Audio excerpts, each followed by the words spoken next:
வணக்கம் மாணவர்களே. இந்த வீடியோவில் 12ஆம் வகுப்பு கணிதம் ஒரு கிரியேட்டிவ் சம் தான் பார்க்க போகிறோம். ஒரு ஸ்டூடெண்ட் கமெண்டில் கேட்டது. உங்களுக்கு ஏதாவது டவுட் இருந்தாலும் சொல்லுங்கள், உடனே வீடியோ போட்டுடலாம். என்ன கொடுத்துருக்காங்க பாருங்கள்.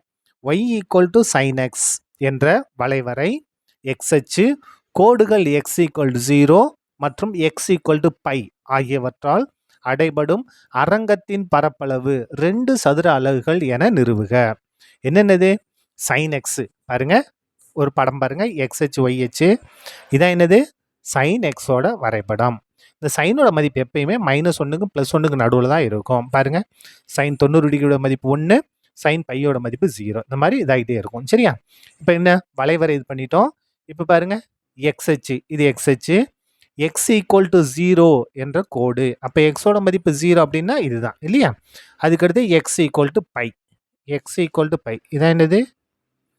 x = π. இது x = 0. அப்போது இந்த இதோட பரப்பு தான் நம்ம கண்டுபிடிக்கணும்.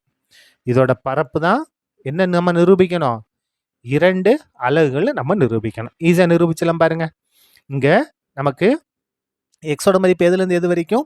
0லேருந்து π தான். அப்போ எக்ஸோட மதிப்பு 0லேருந்து எக்ஸோட மதிப்பு π வரைக்கும். therefore தேவையான அரங்கத்தின் பரப்பு, தேவையான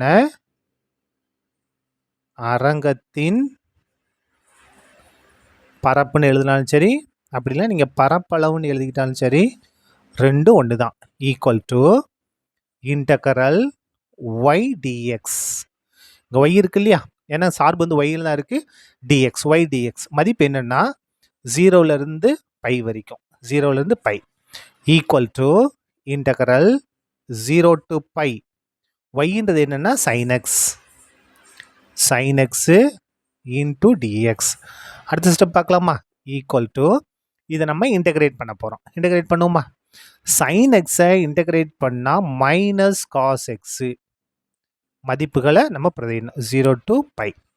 இப்போ இந்த இடத்துல மைனஸ் இருக்கா? இந்த மைனஸ் எடுத்து நம்ம வெளியே வச்சுட்டு மதிப்புகளை பிரதிடுவோம். பாருங்க, காஸ் முதல்ல எக்ஸுக்கு பதிலாக pi minus lower limit. Minus, இந்த மைனஸ் எடுத்து வெளியே வச்சிட்டோம். எக்ஸுக்கு பதிலாக என்ன செஞ்சிடும்? பையை பிரதிட்டாச்சு. மைனஸ் லோயர் லிமிட் காஸ் எக்ஸுக்கு பதிலாக 0. இது சுருக்கினா நமக்கு தேவையான ஆன்சர் கிடச்சிரும். ஈக்குவல் டு மைனஸ் அப்படியே இருக்கட்டும். காஸ் பை, பையனை 180, காஸ் 180 டிகிரியோட மதிப்பு -1, மைனஸ் அப்படியே வந்துடும். காஸ் 0, காஸ் 0வோட மதிப்பு 1.